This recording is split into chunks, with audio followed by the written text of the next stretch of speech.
We solved our connectivity issue, and we're going to get started. We're going to start with Senator Lamb, and the bill is Senate Bill 140. We do have two witnesses signed up, but they're not really part of your sponsor panel. So we'll hear you, and then we'll take the two witnesses, and then we'll take it from there. So Senator Lamb, again, it's all yours. Take the time you need on Senate Bill 140. There we go. All right. Thank you, Chairman Feldman, Vice Chair Kagan, members of the committee for allowing me to testify in support of Senate Bill 140. For the record, Clarence Lamb, Senator in District 12. This is a bill that all of you heard last year, so I didn't ask anyone to come up again as part of the sponsor panel to give testimony in order to keep this hearing brief on this bill. As many of you know, I've been working for the past few years on legislation to create special elections to fill vacancies in the General Assembly. The Senate has passed 3 times unanimously legislation to do that, but the House committee hasn't brought that bill up for a vote. Well, I still believe we need to figure out a way to include special elections in the vacancy process. I also believe that in the meantime, we should ensure that the current process is as transparent as possible. Additionally, any special election bill will likely include temporary appointments, and we should ensure that those appointments as well are transparent. I also want to note that this bill and my push for special elections is not related to any specific appointment, but rather to an effort to ensure that our constituents be confident in the transparency of filling General Assembly vacancies in Maryland.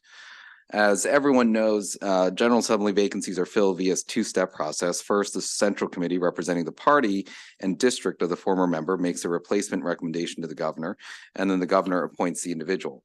SB 40 requires central committees to use some common sense transparency measures to ensure that the public can be confident in the process.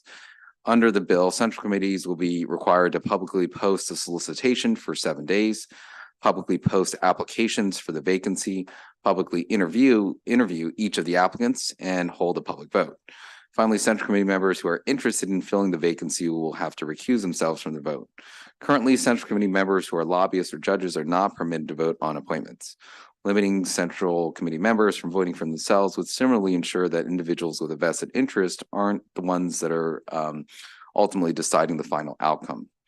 Although some central committees do already use processes similar to what's called for in this bill will ensure that there is a standard minimum level of transparency for all General Assembly vacancies across the state and their appointments. I know that the vice chair has a special elections bill this year that takes a slightly different angle than I have in the past. And personally, I think it's hard to predict what the House will do in any special elections bill because we've sent several over and they've not progressed very far there. So if the committee wants to move forward with the vice chair's version of the bill this year, which you'll hear later this afternoon, my suggestion would also to send this bill over to the House as well, so that if the House doesn't act on special elections, that we can still move the process forward, because it's unpredictable what the House will actually do when it comes to this issue. Although I hope the state will eventually embrace special elections for General Assembly vacancies, this bill will help ensure that the current process is transparent to the public. I want to thank you for your consideration of this bill. Happy to answer any questions. Okay, any questions for Senator Lamb? Senator Watson? Thank you, Senator Lamb. I like the bill. Just one question, because I was asked this in my district. Each time we initiate a special election, approximately how much is that cost? And is that cost borne by, the local county? So I guess this is more on background because this bill doesn't call for a special election. But in the past, when we looked at special elections, they can cost several $1 million to run a special election. This is not a special election bill? No. This says that if there's a vacancy, instead of the Central Committee making that determination, I thought it was a special election that had to happen. No, that's the vice chair's bill. So tell me your bill again. Okay. I'm sorry. Where do you want me to start? I totally missed it. It's okay. What this bill does is reform the process. It helps improve the transparency of the process that the central committees go through if they were to fill a vacancy, if we don't have a special election. Got it. And the central committees were filling a vacancy. So this basically says that they have to post the vacancy for at least 7 days. It has to be a public posting. They have to have a public interview for each of the applicants, and then they have to have a public vote. And if you're a member of the central committee that is, or that legislative district central committee that is determining the selection, that you can't vote for yourself. You can't vote for yourself. Oh, Okay. thank Just you. like lobbyists, if there was a lobbyist or a judge on the central committee, they can't vote on that either. Thank you. Okay, Senator Brooks. Thanks, Chair. Thank you, Senator. There was a letter from the League of Women Voters. Did you see that? So far as transparency. And I it have reads, not. there should be a disclosure to attest to how the candidate may know any member who sits on the central committee in a professional or personal capacity. And if favorable with amendment, are you receptive to that amendment? I'm receptive to, I haven't seen the letter, so I'd like to Oh, look at it, but in okay. concept, it seems like something we'd be supportive of just to help further the transparency that we'd like to have in this process. Okay, thanks, Sure. Senator. Thanks, Chair. Okay, any additional questions for the sponsor? Okay, thank you, Senator Lamb. We've got the two witnesses signed up. We've got Lisa Smith and Nikki Tyree. Those are the two witnesses. Ms. Smith signed up straight favorable, and Ms. Tyree signed up favorable with amendments. So Ms. Smith, since you were signed up straight favorable, we're going to start with you, and then we'll go to Ms. Tyree, and then we'll take questions after that.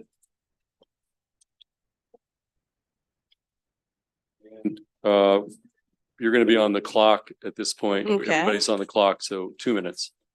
I'm going to make it quick. I was highly advised to make the following statement prior to my testimony. So I am testifying in my personal capacity as a Maryland resident, and that my opinions do not reflect those of any group to which I may belong or whose behalf I have testified before any General Assembly committee.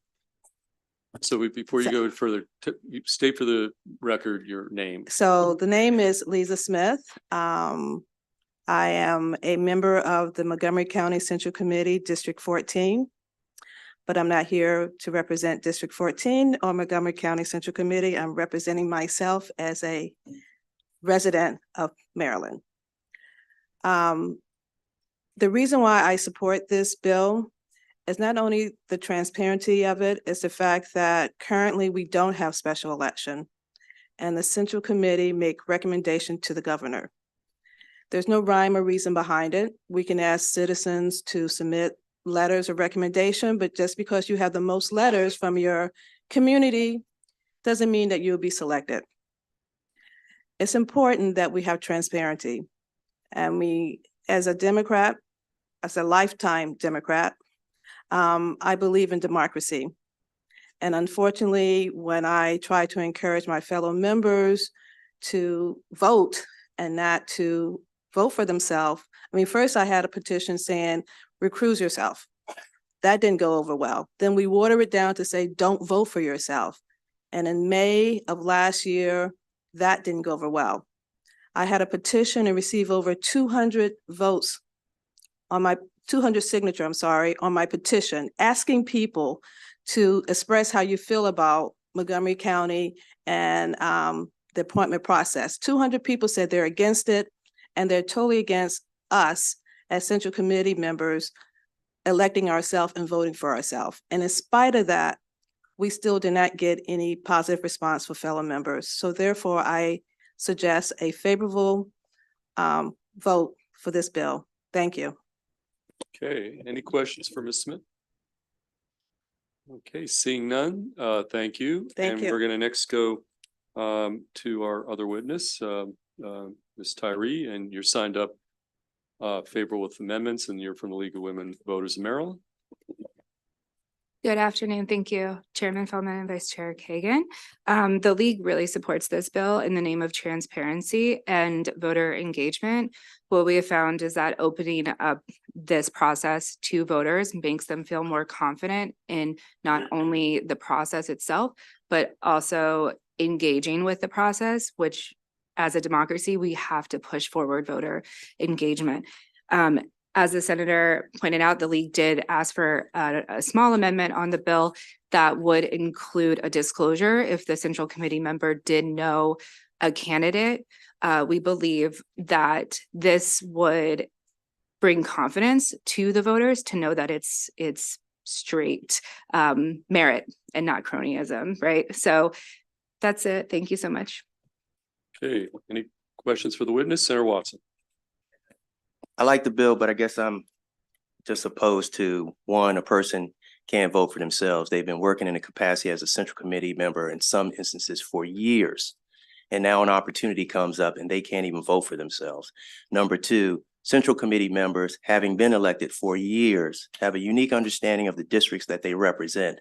And if somebody comes forward who is very popular, who's been around for a while, it's almost ridiculous to think that they don't know that person or may not have a relationship with that person in some way, shape, or form. I'm not saying they have to go out to dinner, but I know all the players in my district. Mhm. And to think that I should recuse myself because my relationship with someone, if I think they're the best person, I don't think that bodes well for the district that I'm trying to represent. Can you speak to why you think that's cronyism? So we're not asking for you or for any central committee member to recuse themselves in that process. We're just asking for disclosure. As far as the voting for yourself aspect of it, we take no position on that. We're in support of the bill. Our amendment would specifically just be a disclosure statement to say, like, this person is my husband, or this person's my kid's best friend's mom, like, just so that we're aware of that. Yeah. Okay. Okay, any additional questions? Okay, seeing none, that concludes the bill hearing on Senate Bill 140. And we're gonna next go to a bill that I'm sponsoring, so we're gonna let the vice chair take this one.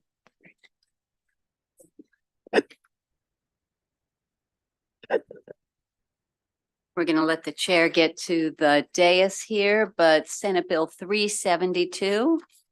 It is a Feldman-Kagan bill, election law selection, deadline for selection of lieutenant governor. Mr. Chairman. Yes, thank you, Madam Vice Chair, and thank you for being on the bill as a co-sponsor. Colleagues, this legislation, Senate Bill 372, that I bring to the committee for consideration relates to when a candidate for governor picks his or her lieutenant governor running mate. Let me just say at the outset that this bill has nothing to do with my former District 15 district mate, constituent, Lieutenant Governor Runa Miller. I'm a big fan of hers. It's just about the timing of the selection of a running mate. And let me just make this point. In the entire United States of America, only 6 states in the nation do it the way we currently do it. The bill would require a constitutional change, so it would be on the ballot in November if passed, and would apply to the 2026 elections if the voters of Maryland vote yes. But before getting to the bill, let me give you a little history lesson of the office of Lieutenant Governor in Maryland, which is interesting. So we had a lieutenant governor. The position was first created in the Maryland Constitution in 1864, and the old version of the Maryland Constitution. But in 1867, the current Maryland Constitution was enacted for the first time. And in 1867, they got rid of the lieutenant governor. There was no lieutenant governor from 1867 until 1970. Over 100 years, we did not have a lieutenant governor, office of lieutenant governor in Maryland. So what had happened in 1968, then Governor Agnew was selected by President Nixon to be his vice presidential running mate. And in those years, again, we didn't have a lieutenant governor, and Spiro Agnew was selected. The Nixon Agnew team was elected, and right before the inauguration in 1969, January, Spiro Agnew resigned the governorship to become vice president of the United States. And at that time, we select the selection process. It was Governor Marvin Mandel was selected to be the new governor of Maryland, but that was done just like we do treasurer. It was a joint session of the House and Senate. They came together and they elected the then Speaker of the House to be the new governor. That's how it happened. And then what happened immediately thereafter was we looked around here in the General Assembly before any of us were here, and we said, you know what, maybe there's a better way of doing this. And a decision was made to put on the ballot the constitutional amendment to create, again, a lieutenant governor, which was ratified in November 1970. So from 1970 forward, we did have an office of lieutenant governor, which did not exist previously. Now, we weren't here, none of us were here in 1970. I don't know what the genesis, quite frankly, was about the folks who put that process together, where we have a current system where you when you're running for governor, have to select your lieutenant governor before you're even the nominee of the party, before you've been selected or elected in the primary, in some cases, a year and a half before the general election even takes place.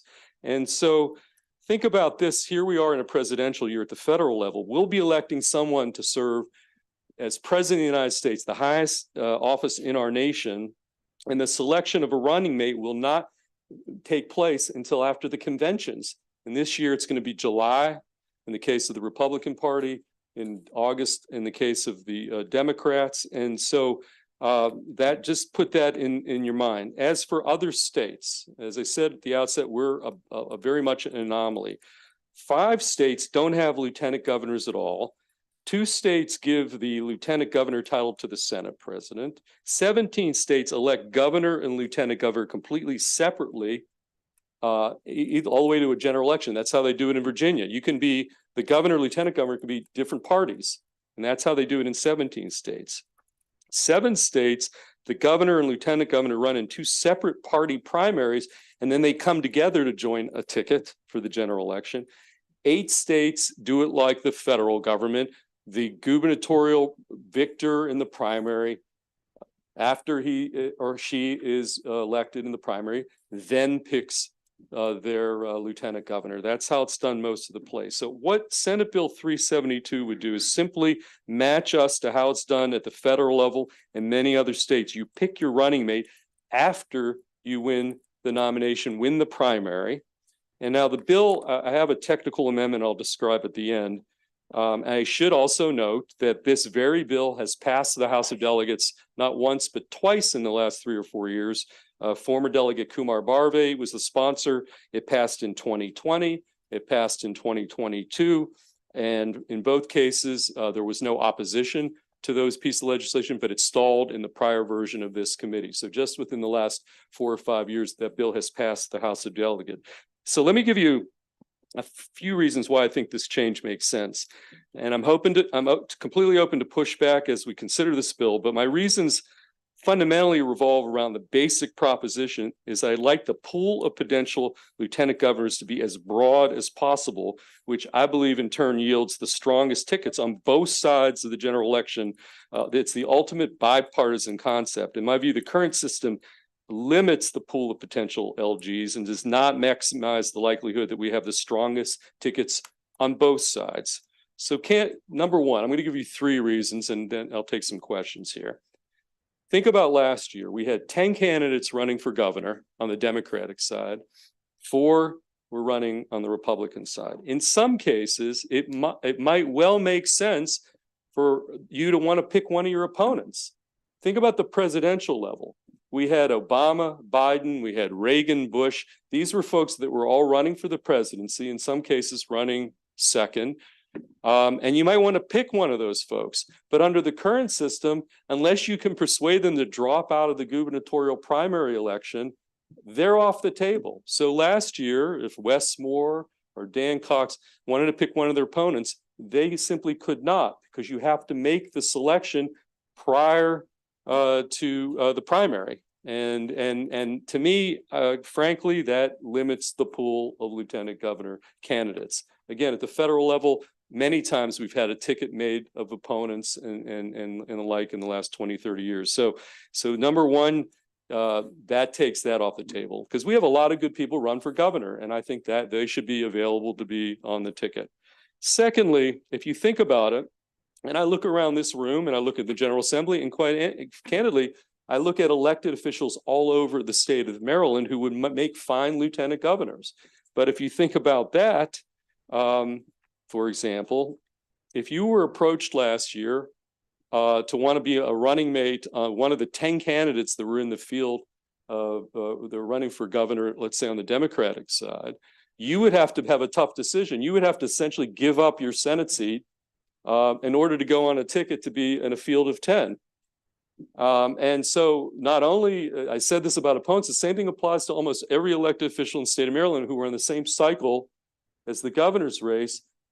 Unless you're prepared to give up your seat, that's a tough issue. Now, on the other hand, if it's after the primary elections and the nominee of your respective party comes making that same offer, you might well take a look at it because it's a very different analysis for you. So again, I think that everybody in the state of Maryland, the elected officials in this body, on this committee, should be in the mix.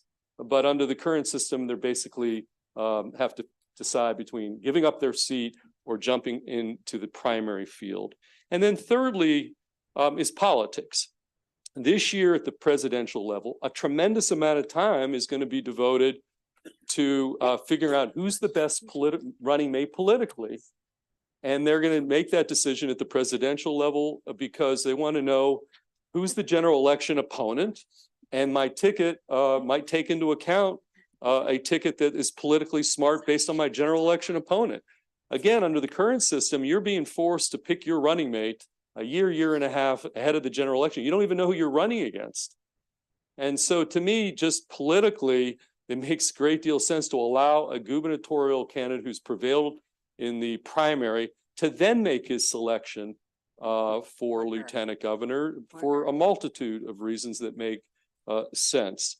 I do have one amendment. The bill says that after the primary, as written, you have 21 days to then pick your lieutenant governor running mate. It was brought to my attention by head of our board of elections that, in fact, we could have recounts, we could have problems. And so he suggested, and I think I agree, that the time should click in some period of days after the election, the primary election has been certified. And so, I haven't figured out what the appropriate number of days after the certification should be, but it should be a reasonable period of time after the election is officially over, the results of the primary have been certified, and then you have from that point forward to pick a running mate, and that will be a technical amendment that I'll get prepared for the committee's consideration. And so again, I obviously welcome views of the members of this committee on this issue. As I said before, I'm not sure what the dynamic was back in 2020 and 2022 when this same bill came before this committee from the House of Delegates. This will again require a constitutional change for the voters of Maryland to weigh in November. And with all that said, I'd ask for a favorable report on Senate Bill 372 with the one amendment I described. But obviously, I'll welcome any and all feedback, questions, input. Thank you, And Madam Vice Chair. Thank you, Mr. Chair. I see questions from colleagues. Let's start with Senator Gallion and then Senator Augustine. Thank you, Madam Vice Chair. Mr. Chair, you mentioned about the dynamic of legislators potentially being tapped to be a running mate. So a member of the state Senate or House delegates. As you know, in our system here in Maryland and the way the districts are, overwhelming majority of our districts are determined the primaries. So my question is, if a senator, state senator or a delegate was selected, would they have to come off the ballot for their House or Senate seat?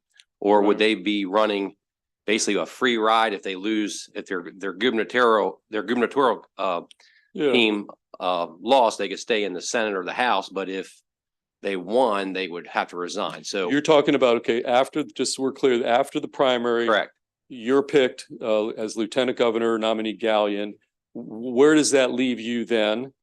And I believe the answer is, and I'll get some legal clarity from the AG's office on that. I believe what would happen is if you're picked to be Lieutenant Governor, then you would have to vacate probably the Central Committee. We would be back because we've had this happen, I think, very rarely. If something happens to you after the primary, just generally, God forbid something bad should happen to you, I think the central committees of maybe the state central committee would then appoint somebody else to be on the ballot. We've actually had that happen. And so I think, and I'll double check on that, but I think what would happen is once you accept the lieutenant governor spot, you would have to do your candidacy and the mechanics of that. We don't have the board of election. Then your seat on your ballot spot for Senate from your district would have to be, some other name would have to be put on there. I think probably by the central committee, the state central committee, which is what would happen even now if something should happen to you after the primary before the general. So I think the same rules would apply. It would be my gut. We'll get some clarification on that. Yeah. But if we're trying to mirror what at the federal level, I mean, you could we've had presidential candidates or in the past that, are also in that same year running for US Senate that can do both. So if we could just get that. Yeah, and I think for that's sure, actually a some creature of state clarification. law. I think that state law governs whether you can be on a ballot for president in the United States and also be on the ballot for US Senate. I think that's not federal law. I'm pretty sure that reverts back to each state has its own rules. It's the same thing, like every state has a different rule for if there's a Senate vacancy, does the governor, what are the rules and apply? So I think that's state law. And so that I think, but to the extent there's any questions about any of this, but I'm fairly sure that's possible. I think the answer. Senator Gallion, you good? Okay, Mr. Chairman, you are right. I mean, the example that I'm thinking of is Lloyd Benson in Texas when he ran for vice president as well as reelection to the US Senate. And when he was not victorious for US Senate for vice president, he continued his service in the US Senate. Right, but I'll just reiterate. And that's it was a state law. Right, plus I'll just reiterate, we have laws, currently have in our Constitution a situation for what happens if after the primary before general, something happens and you can't be on the ballot. So again, I think that would kick in this situation. Senator Augustine. Thank you, Madam Chair. Chair Feldman, I understand the bill. Did you consider anything about the powers of the lieutenant governor, since we're going to be going in front of presuming that it goes there because of the way it's very limited right now? Sure. Look, I would totally be open to that. I mean, there's been a lot of commentary over the years about that our lieutenant governor, for example, in many states, lieutenant governor presides over a Senate. They break ties in the state Senate. That's how it's done. I mean, I would be open. No, this bill is very narrow, just as when you select. But if once we open up the constitutional door here, if somebody else has some ideas on that front, completely open to that idea. Thank you. Might be a good opportunity to at least have that conversation. Thank you. Okay, any other colleagues with questions for our chair on this bill? Seeing none, that completes the favorable testimony. We have one unfavorable witness, Bruce Bariano. Welcome to EEE. Good afternoon, Madam Vice Chair, Madam Chair, and Mr. Chair, and members of the committee. Bruce Bariano, District 30, registered Democratic voter. Very, very opposed to this legislation. This legislation is not in the public's interest. It is only in the interest of politicians and elected officials. Let's be candid with each other. No one has discussed what is best for the voter when they go out to vote. I think it's crucial that when the voter goes out to vote, they know what the package is. The package. Who is going to be their governor that they're voting for, and who potentially, as a lieutenant governor, may be governor in the health or tragedy of the governor during office. None of that has been considered by the proponent of this legislation. Just what's best for the politician.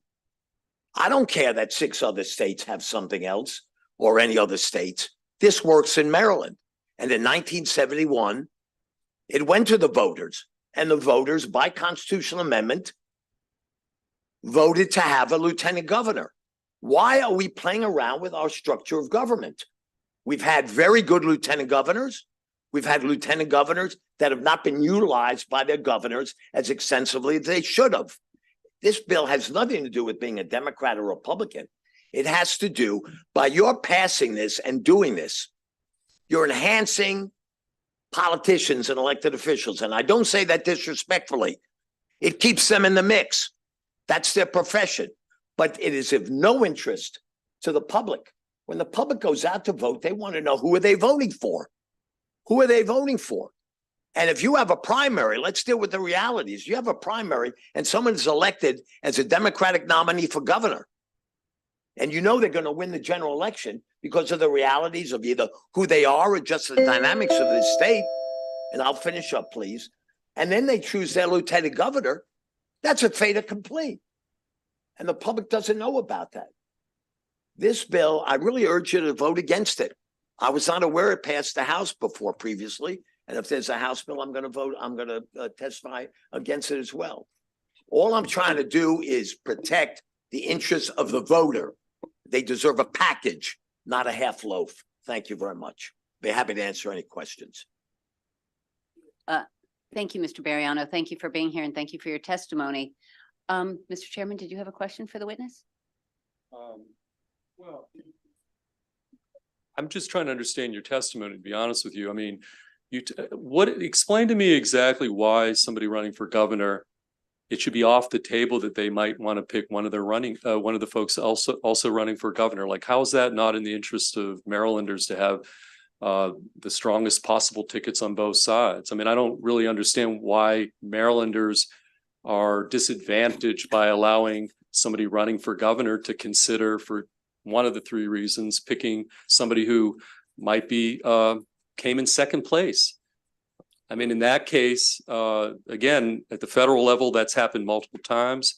So why is that against the interest? Or in fact, I'd argue the opposite. If somebody's actually come in second place, the folks of the state of Maryland have actually voted to say that person's pretty good and might even make a good governor. Why is that off the table and not in the interest of Maryland? Just on that one issue, I'll leave the other two to the table. I thought I explained that because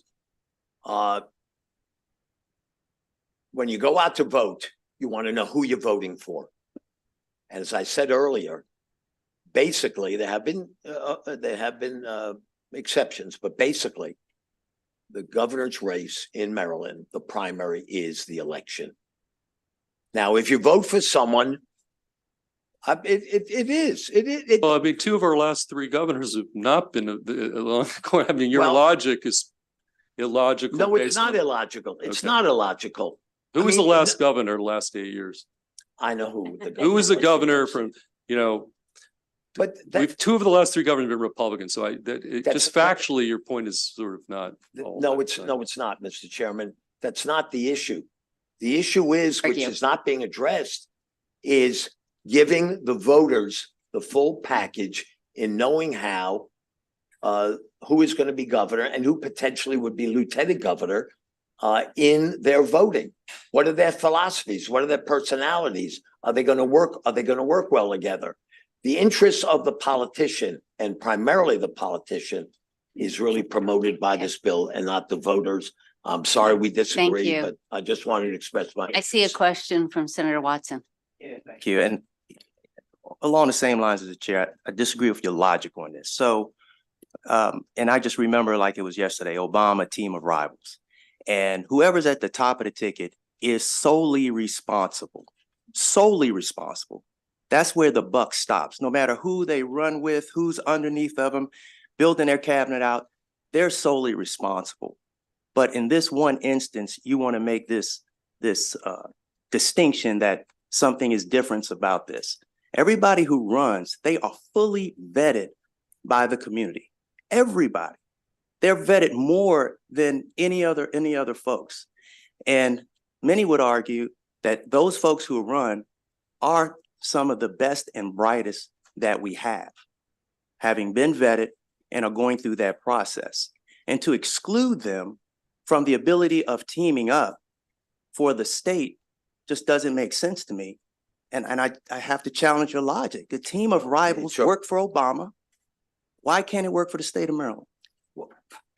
We are not a federal system. We are a state government system. And the relevancy, I don't see the relevancy of the federal government system.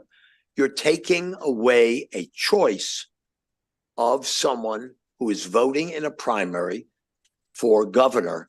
They do take into consideration who is their lieutenant governor candidate. And you're taking that away. That is very relevant. We have seen instances over the many years of governors that have become infirm or something could happen to them. There are some governors that have actively used their lieutenant governor in a functioning way in the operation of state government, and they've had a compatibility. And I don't think reliance on the federal system should dictate how we should operate our structure. And there is no reason of what is wrong currently in Maryland with our system. The voters, yes, 20 years ago, voted, or maybe longer, voted to have a lieutenant governor. So why are we taking that away? They voted. What has happened and necessitated are taking that away from the voters and creating this system And I'm not trying to be disrespectful, Senator, but the only people that are benefiting from this really are those that are in office or those that would like to be in office and maybe don't win the governor's primary. And there are a lot of good people that don't win primaries, and they're good people. And believe me, I know them, but they've lost. The voters have rejected them. And we can't sit here and say, well, we rejected them only to become governor, but they're okay for lieutenant governor. It's making up theory. Let's leave our system alone. It works. Let's concentrate on getting good people to run for office. Thank you. Senator Washington. Thank you, Madam Chair. The question isn't for the panelist, but if he knows the answer, certainly he can bring it in. Could you remind us, how do we vote for lieutenant governor? I mean, is there a separate line for the lieutenant governor? Under The law, the party who is in the party of the governor at the time is the governor and lieutenant governor at the top of the ticket. They come first physically. It's just party. If it's Democrat first, Republican first. And in a presidential election or a senatorial election, the federal candidacies come first. And then when you get to the state candidacies, the first is the office of governor and lieutenant governor, if it is an election that they're up for election. So that's after the president, U.S. Senate, and congressional. Mr. Bariano, let me try, Senator Washington. If I understand your question, you were asking whether they were run and are elected separately. In many states, that is the case. In Maryland, they run currently without this constitutional amendment. Both names are on the ballot, and you vote for the ticket of two humans. So I guess I was saying there's no way, practically speaking, for a voter to accept the gubernatorial candidate but reject the Absolutely. choice of Correct. lieutenant. Not in Maryland, not in current law. Right. Yeah. Right. So the argument they're voting for a package. So is there any evidence that people don't vote for a gubernatorial candidate because of who they've chosen for governor? I think I'm going to defer to the sponsor of the bill to answer that. Can't really answer. I mean, I don't want to, it's almost unanswerable. I mean, it's a package. Obviously, when you get to the general election, it's the same thing. Once you've picked all these arguments, I hate to just put this about considering that can be taken into account of the general election. You're running a lieutenant governor, lieutenant governor, but no, it's a package. You can't distinguish. It's one ticket. And in some ways, I guess I'm saying, if voters express confidence in a gubernatorial candidate and that person comes out number one, right? So they've accepted their choice in the primary. Why wouldn't the voters be comfortable, or why is it not in the voters' interest to allow that person who has received the majority of the votes and the confidence of the voters to choose their lieutenant governor after the election? So how is one? Yeah, I guess I just really don't, because in both situations, because the lieutenant governor is not running separately, so there's no way to measure the public support or not support of the lieutenant governor choice. And so therefore, I see it as that whoever won, whoever they chose as their lieutenant governor is their choice. So having to do that in the general, to me, still would not be inconsistent with that. I'm not arguing with you, Senator, and I respect No, I know. what you're Yeah, saying. I just want to But understand. Maybe I'm not just articulating myself well today, but what is being lost in all of this is what is in the public's voters' interest. They are not having the primary principal choice at the package, at who's going to govern them as either governor or lieutenant governor. In what you're saying, after that person wins the governor's race, the primary, okay, they will then, and I know people disagree with me, but with the exceptional candidates of Ehrlich and Hogan, this is a Democratic state. And a Democrat's got to have some real problems not to be elected statewide as governor, in my opinion. And I've been in politics for a little while here. So someone wins a Democratic primary. They're going to win the general. And they pick who the lieutenant governor is. And the realities are, in my opinion, the voters have no choice in that. Because I know in the general they vote, but it's in reality perfunctory. The real decision making is in the primary, and they've not had that choice. My point, I think I was trying to understand, and I believe so I'm trying to understand where the public interest is not reflected. The public, it seems, in both situations are voting for someone to be their governor and selects their choices. And I don't think that would change between the primary and the general. So all I'm trying to say in that's- conclusion is we've got a good system here in Maryland. It's not broken. I don't know why you need a bill to change it and Thank screw it you. up. Colleagues, I see no other questions for Mr. Bariano Thank you very or for the much. chair. Thank you for joining us. Appreciate it. That completes the hearing on Senate Bill 372. Back to the chair. Okay, thank you, Madam Vice Chair. We're going to go now to one of your bills. We've got Senate Bill 16. Senator Kagan, Vice Chair Kagan, we'll wait for you to go up to the stand, and we do have just one witness signed favorable, League of Women Voters, Nikki Tyree again. Madam Chair, do you want her to come to the table? And Okay. bring the young witness with you if you like. Okay, Madam Vice Chair, you've got the time you need, and we're on Senate Bill 16, Senate Bill 16. Thank you, Mr. Chairman. For the record, well, let's let Nikki come on up and sit here. Thank you.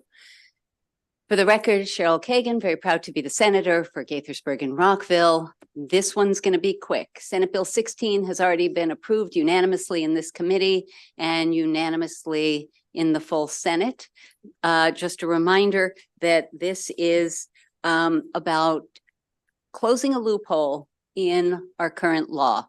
If someone wants to have a Carosa for governor committee or a draft Senator Augustine for governor committee, people can donate millions and millions of dollars. The funds can be spent on anything they want, and none of it is reported. So this sets the guardrails and requires the same transparency. To be clear, it does not violate the First Amendment in any way. It is clear that that donations, contributions are speech for people who are not actually running yet. And so the accepting of millions of dollars is actually still protected in this bill, in this law, and in our Constitution. But we make it clear what you can spend money on. And it is stuff that is actually used for a prospective campaign. So that's hiring staff, buying computers, renting a campaign office, doing a public opinion poll, buying TV ads, doing mailers, all the stuff that you would do if you decide to run for office. And if you don't, this bill sets up how to dissolve that committee. And again, offers transparency. So happy to take questions, but that's simply what it is. And again, this has passed unanimously. Thank you, Mr. Chair. Okay, why don't we take your one witness and then we'll open up for questions. Ms. Tyree, you're on the clock for 2 minutes. Thank you, Chair Feldman. So just to reiterate what Senator Kagan was saying, the league really supports this bill. We're concerned about what is happening with the money in these committee and draft, these exploratory and draft committees. And we want to make sure that everything is as transparent to the voter as possible. It is not always easy to tell the difference between what is an exploratory committee and what is an actual campaign. This would close that loophole to some extent, and we are very happy that the committee passed this last year, and we're hoping for a favorable report. Okay, any questions for the Vice Chair or for Ms. Tyree? We've got Senator Gallion. Thank you, Mr. Chair. Madam Vice Chair, I don't remember there being any controversy with this last year. Did this just run out of time in the House rule? Where did this end up last year? Great question.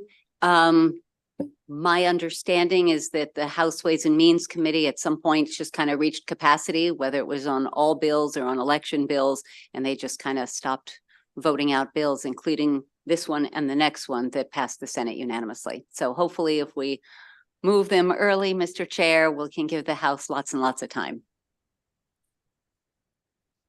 Okay, additional questions for the sponsor, for the witness?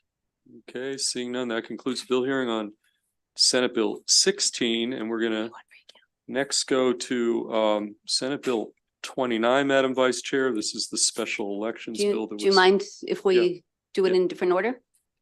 Oh, yeah, we can do, yes. If you don't mind, I thought we no, would not at do all. the two easy ones first and then take the others. Okay, which If one it's do you want to okay. do first? Yeah, it's Senate fine. Bill 115, Okay, we're gonna go to Senate Bill 115, okay? and you are literally the only witness on Perfect. this one. Okay, for the record, Cheryl Kagan, very proud to be the senator for Gaithersburg and Rockville with the second bill that is a repeat from last year. Again, the committee passed this unanimously, the Senate passed this unanimously. It updates and clarifies our recount process. And I want to explain one thing that is different, but it is needed. So we've had, this is not a hypothetical. We've had close elections recently in Montgomery County for county executive twice, in Baltimore County, in District 16, House of Delegates in other races. I think Frederick County had a super duper close one. And so we do want to make sure that our recounts are transparent, accurate, and timely. So there is in current law reference to technology that literally just isn't used anymore, and it hasn't been updated to reflect some of the methods of voting. So there's, first off, this bill, as it did last year, offers the candidate, the petitioning candidate, presumably the one who's on the short end, to pick the method of recounts. So there's run it back through the scanner and just make sure that the scanner caught everything right. There's the manual recount. We passed a bill, now I can't remember, last year or the year before, that said that candidates can pick, let's say, a statewide candidate, they just want to recount Cecil County, or they just want to recount part of Prince George's County, and that's all fine. What it doesn't address is the internet delivered ballots. And I have talked about these in the past, and they're complicated and confusing. So my fabulous staff helped with a show and tell.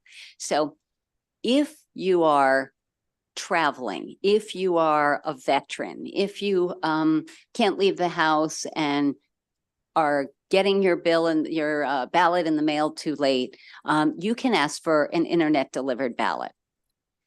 It is complicated, it is expensive, it is not the method that we hope that most people will use, but I'm going to show you in a recount how it's relevant.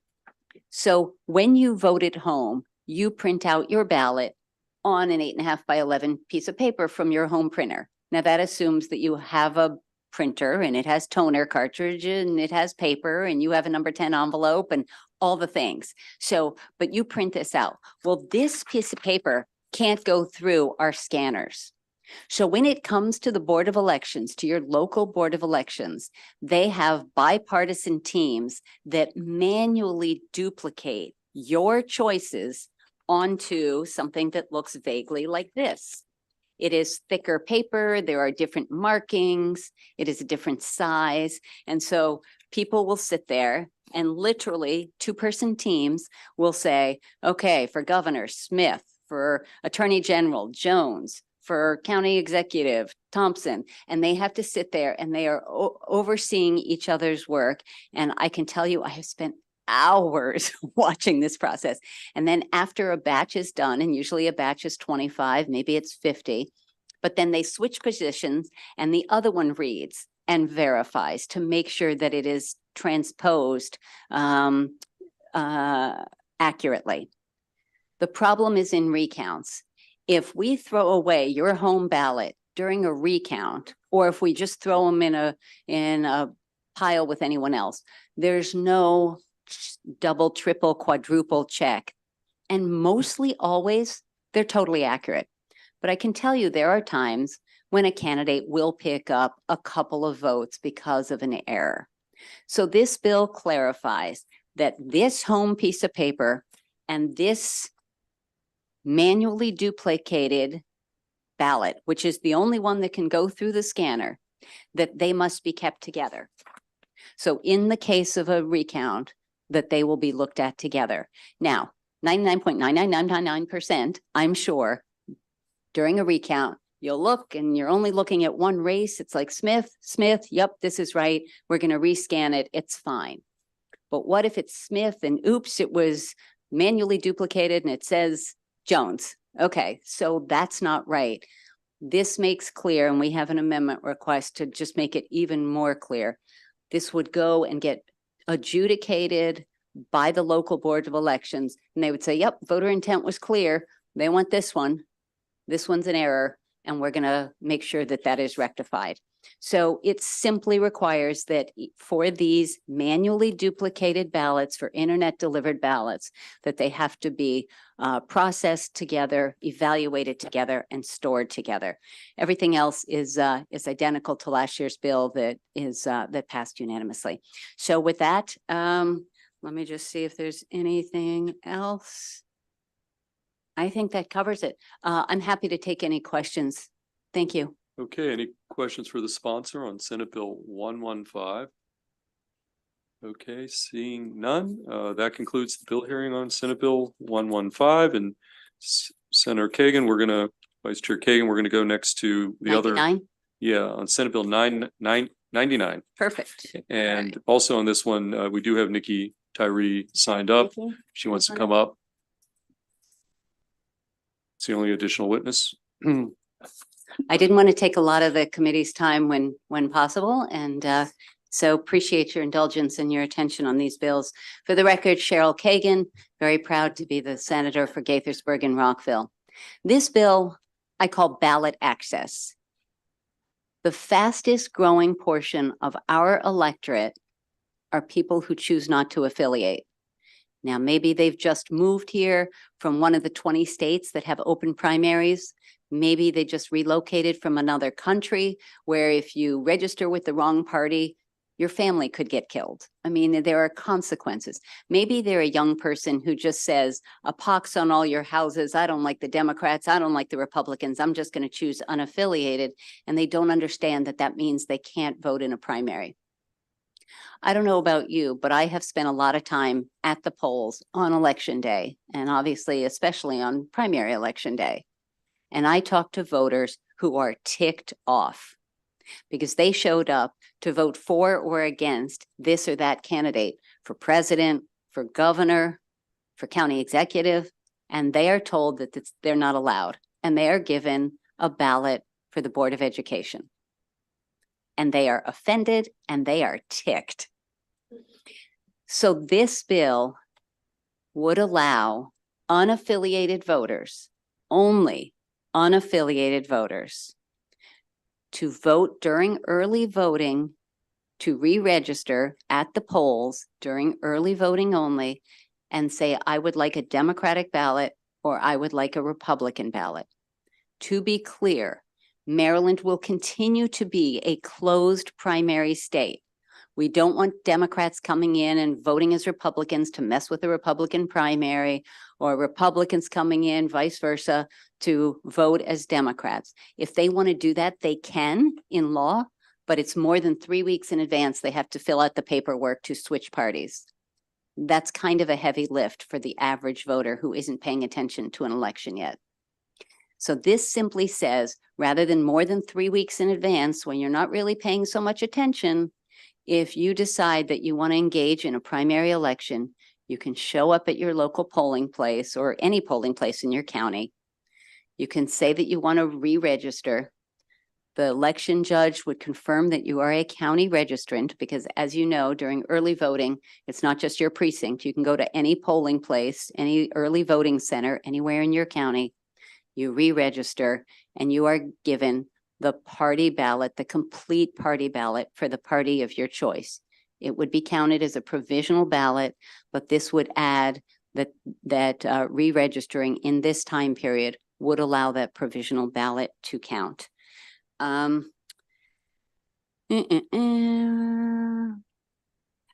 last thing is that this bill does not take effect, would not take effect until January 1 of 2025. We don't want to throw something else to our state board or our local boards last second in this an election year. So we give them lots of time in an off year to train their folks and get ready. I don't expect very many people to do this. We're talking about a modest number of people who are inspired last second to come in from unaffiliated to register. And I just want to mention, there are way more folks who show up to do election day registration who have never been registered for anything. And all of our centers have to be ready to welcome and accommodate them. And that's working just fine. According to the State Board of Elections documents, as of last month, December of 2023, I just want you to have a sense, we're talking about nearly 1 million people, 1 million Marylanders. It's almost 900,000 unaffiliated. And just to give you a sense, by comparison, the Greens and Liberty and Bread and Roses and Independence Party and People Who Love Dogs Party and all the other, that total is just over 50,000. And apparently no other party other than the Democrats and the Republicans are currently certified for the 2024 election. So we're only talking about 900,000 or so unaffiliated voters being able to register and vote in the party primary. In November, it's obviously irrelevant because anyone with any affiliation or no affiliation can vote for the candidate of their choice in November. So with that, Mr. Chairman, colleagues, I'm hoping for a favorable report on this and happy to take any questions. Thank you. Okay, why don't we just let Ms. Tyree Yep. testify and then we'll open up the questions. And you're under the 2-minute rule. Thank you, Chairman Feldman. And thank you, Vice Chair Kagan, for bringing this bill. This is something the league is very, very passionate about. We have been getting on the ground reports that young voters are not getting their driver's license, that COVID created this obstacle where they no longer felt that need that we all here probably felt at 16 to go get a driver's license. As such, they're not registering. And when they don't register, then they get to an election, they get all excited about social media telling them to go vote, and then they run into the unaffiliated voter problem, or they're just not registered. For those who do register, what we're seeing is that they are choosing to go unaffiliated. It is pox on both their houses. They're not happy with the parties and they feel very, very boxed in. So they go unaffiliated and then they have to learn about closed primaries on May 2nd. So yeah, we're very concerned about this. As far as new citizen goes, as many of you know, the league helps to register new citizens at the ceremony. The number one concern beyond being afraid to affiliate with a party is they're not aware of our party system. So they have to now choose which party to go with very little information or whatever information is thrown at them at the ceremony by our volunteers. So for those two very simple reasons, we ask for a favorable report by the committee. Thank you. Okay, thank you. Questions? We're going to go to Senator Lewis Young and then Senator Brooks. Thank you very much, Mr. Chair. I do have a concern, particularly at the local level. I can remember an election a couple of years ago where there was a mass effort to encourage individuals of one party to change their registration to the other party so that they could vote in the primary and select the less competitive candidate to compete in the general. And then, of course, they switched their registration. Have you discussed that phenomenon and what kind of concern do you have about that? Thank you, Senator Lewis Young.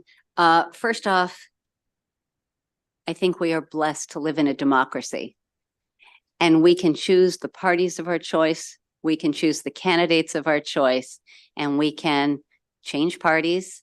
But we have to be paying attention and we have to meet deadlines.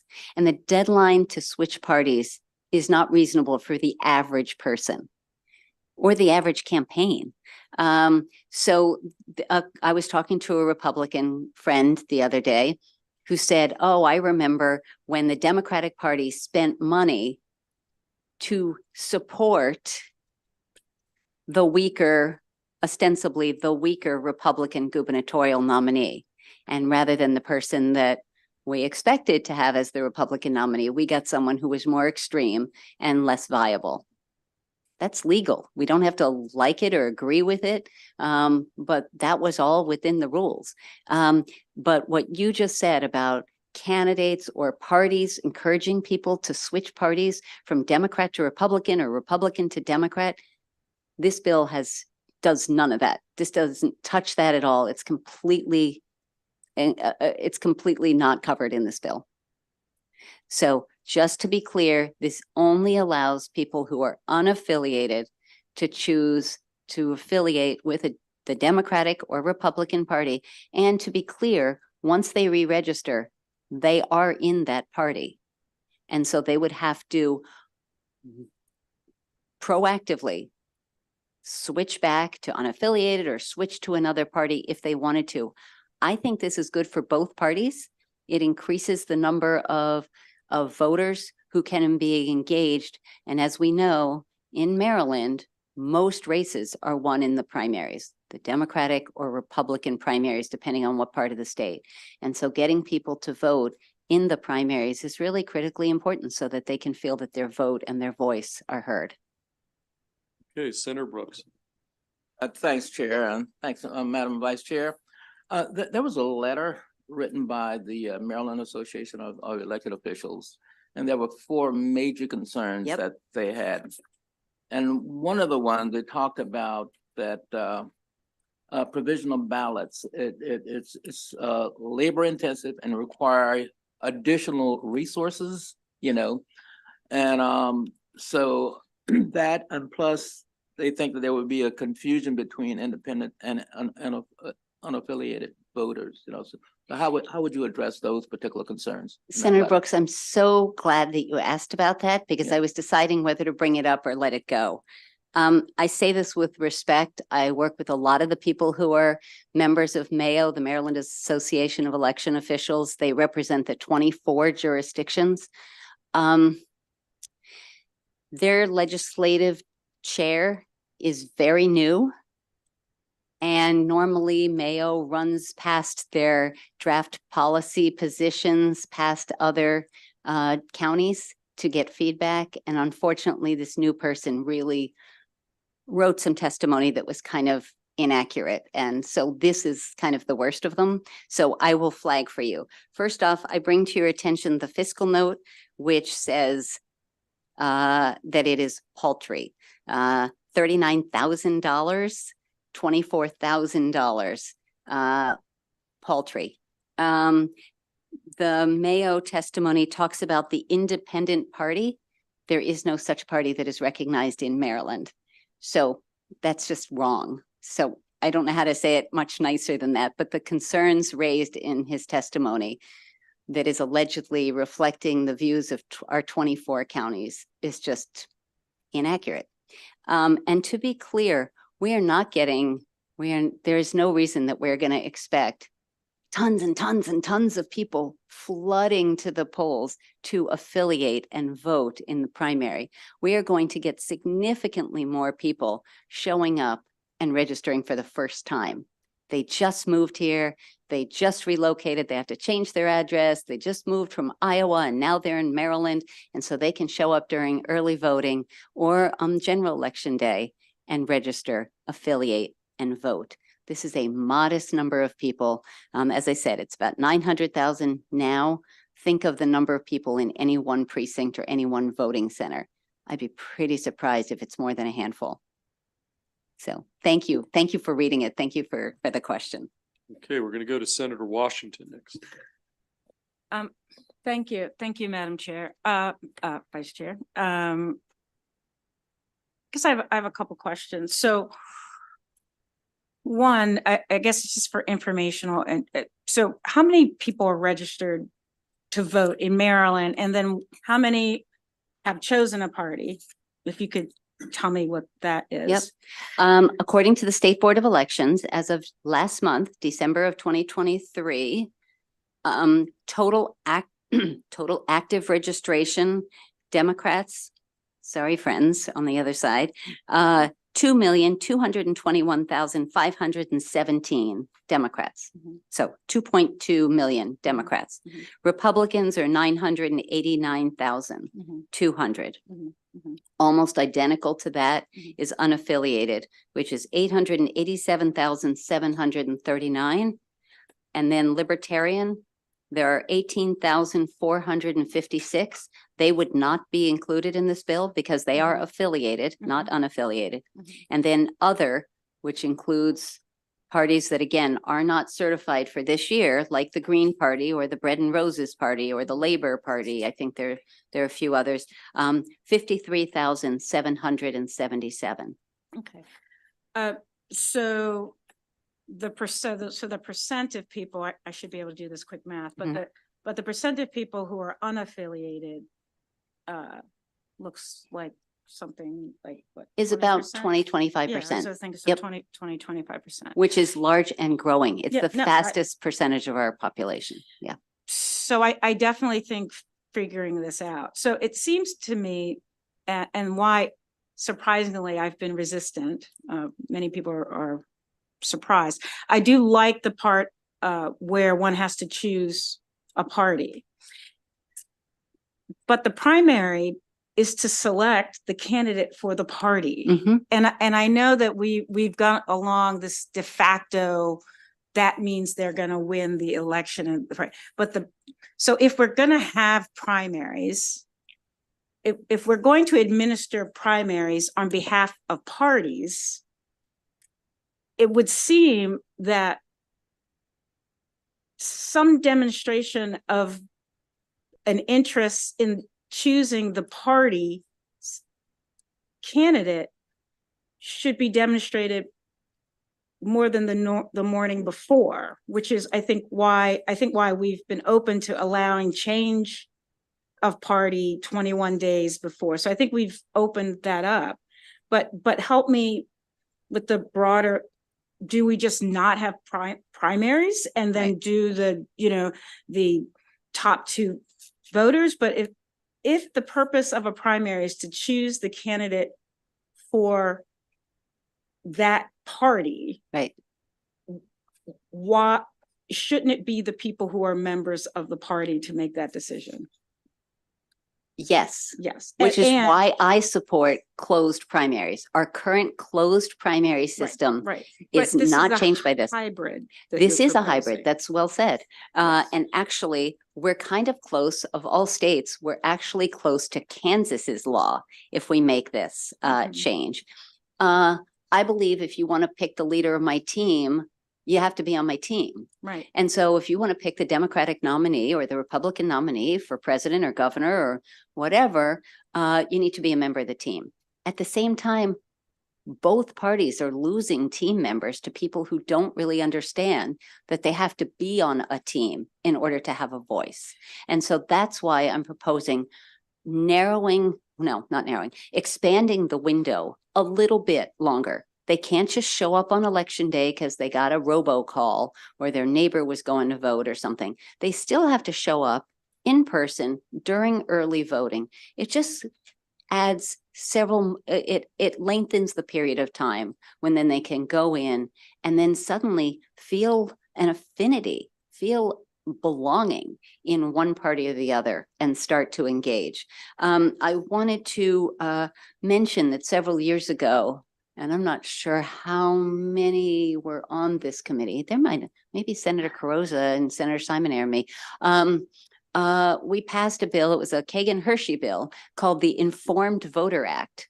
And we actually required language on the voter registration form and online that said, if you don't choose a party, you probably won't be able to vote in the primary. And so we wanted people to know about it. But as Nikki so eloquently said, there are a lot of people who say either, I don't know the differences because I just got here, or a pox on both your houses, or the state where I came from, I could just show up on election day and pick the ballot of my choice. For a lot of reasons, this would open the door a little bit to unaffiliated voters and allow them to participate where their vote matters the most, in the Democratic or Republican primaries. But just as I guess a follow-up and continue to think about it, I see the choice to unaffiliate could be read as you say, as a critique of both parties.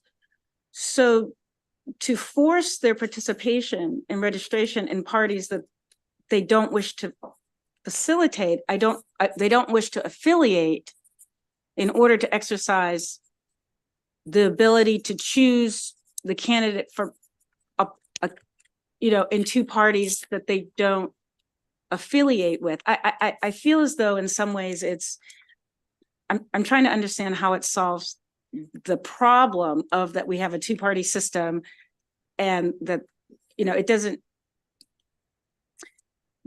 I guess I don't understand how it solves the problem, and forcing someone to choose a party on the day of election, how that will engender affiliation and connection to the party. I don't know how that solves it. And then if a person chooses to not affiliate, Right. then that choice, and if our laws are that we have a closed primary, I could be with it if it was the day. I guess it's the timing. I mean, moving it further back, but the morning of, Early it's not voting. well, that's a week. That's 2 weeks. That's So if I could not a lot of just time. suggest the verb that you chose and you used twice, because I'm a word nerd, as you know. Yeah. You used the word force. Let me be clear. No one is forced to do anything. If you're unaffiliated and you are happy to be unaffiliated, you should stay unaffiliated and Mhm. happily go in and vote for the Board of Education. Right. Every 2 years, go in and vote for the Board of Education in the primary. But if you choose to have a voice for president, for governor, for state senate, then you have to be affiliated in a primary or you don't get to cast that ballot. Well, it's a strong incentive then to say, if you wish to participate in the big game, you need to register with one of these parties. It's their choice. Yeah, It's their choice. I'm saying it, but that's Thank just you. my concern. I Yeah. appreciate it. Yeah. Thank No, you. thank you. Chair. Okay, any additional questions for the vice chair or our witness? Senator Watson. So let me just make sure. So an unaffiliated person in this scenario can vote in a Democratic primary is what you're saying. Correct. Or Republican. And so if there was success with the discussion about the No Labels Party, would we expect them to allow us to vote in their primary? That is such an interesting question. So the No Labels Party would be in the list of other, which is not unaffiliated. If someone is affiliated with the No Labels Party, that would mean they would have changed more than 3 weeks in advance from Democrat, Republican, unaffiliated, Bread and Roses, Green Party, any other party, to become a No Labels Party person, registrant, and then they would come in and vote. No Labels, to my understanding, is about November. It's not about a primary. My understanding is that they are looking to bring a bipartisan ticket, and so they would not be competing in the primary against Joe Biden or Donald Trump or whoever the Republicans nominate, and they would be bringing a ticket in November when your party registration is completely irrelevant. You can vote for whomever you want. So great question. Thank you. Okay, Senator Lewis Young. Thank you. Sorry to take a second bite of the apple. Do we have any other states that have done something similar and compiled data on level of participation and anything else that could give us good information on outcomes? That is a great question. The knowledge that I have is that our hybrid system, and I'm trying to remember, according to NCSL, the National Conference of State Legislatures, they had broken it down and they called this a hybrid system. So it's not closed. It's not open. It's still closed. In Maryland, it would still be closed, but we would allow unaffiliated to choose a ballot, re-register, and then affiliate. And the analogy, the one that I thought was the closest, was Kansas. And theirs is frankly a little more liberal than ours is because they allow the unaffiliated to re-register and affiliate on primary election day. This bill does not. It's a little more restrictive. It's only during early voting, but Kansas is the closest analogy. Thank you. Thank you. Okay, any additional questions? Okay, seeing none, that concludes the bill hearing on Senate Bill 99, and that brings us to the final Senator Kagan bill of the day, which is Senate Bill 29, involving the topic of legislative vacancies and special elections. And Madam Vice Chair, you haven't designated any sponsor panelists. Why don't I just present Yeah. and then we'll let others So come up if that's you okay. take the time you need to present Senate Bill Okay. 29, and then we'll take the witnesses after that. Perfect. Colleagues, Senate Bill 29, Senator Cheryl Kagan, presenting on behalf of the residents of Gaithersburg and Rockville. This is a really important bill, and I'm going to present it in kind of a complicated way. And so I apologize in advance. There is a growing consensus that we have a problem with more and more legislators being selected by party leaders rather than elected by the voters. And so I was taught when I was first elected to the House of Delegates a million years ago, was when you're thinking about legislation, the first question is there a problem? Then it's, is there a solution? And then what's the best solution? And then I go to, is it affordable and is it viable and is it in my lane and all that? That's the way I think about legislation. So is there a problem? I would argue in this case, there is a problem. Democracy is not being served by more and more legislators being nominated by our political party committees and then appointed by the governor. We experienced this when Governor Hogan was elected, when he chose some of the best and brightest Republican legislators and brought them into his administration. Smart move. Then we got a whole bunch of new Republican legislators. The Moore Miller administration has done the same thing. They have picked, I don't want to say our best and brightest because look at us, we're still here. But they picked a lot of really good colleagues of ours and have put them into high and responsible places, including the chair's predecessor, Chair Pinsky, who is now the head, the administrator of the Maryland Energy Administration, the head of the governor's legislative office, the deputy at the Department of Human Services. Many of our colleagues have left to continue their policy and public service work. Congratulations to them. The question is the process for filling those seats. So there are two solutions that I'm going to talk about. And I'm first going to talk about the one that is in this bill, Senate Bill 29. And it is my preference, but it is not what this body has voted for that Senator Lamb had talked about. I want to lay it out and then I will talk about the other version. And it is obviously, as always, in the domain of this committee to decide which is best. I believe that whenever possible, the voters should pick their representatives. Senate Bill 29, and I do have two small amendments. Senate Bill 29 would make it so if there is a vacancy in the first year, there would be a mail-in special election. If there's a vacancy in the second year, there would be a mail-in, a vote-by-mail special election. If there is a vacancy in the third year, there would be a vote-by-mail special election. In all three of those years, the voters would pick any candidate who wants to run, could file, could campaign, and could seek to be elected to succeed the person who has left. And whether that's death, resignation, or appointment to another job, for whatever reason, that is the way this would go. In the fourth year, because I'm a pragmatist, in the fourth year, which is our election year, the central committees would pick so that the district would have full representation. And then that fourth year, either that appointee would be on the ballot, or the appointee may just say, I'm a placeholder, I'm not going to run, so let other people get in the race. Whatever it is, democracy would work in that fourth year. So there would be representation for the district in that fourth year. And then in the fourth year, then there would be a primary and a general election, just normally as an election would be held. And the new person or the continuing person would start their term in January of the following year. So the other aspects of this bill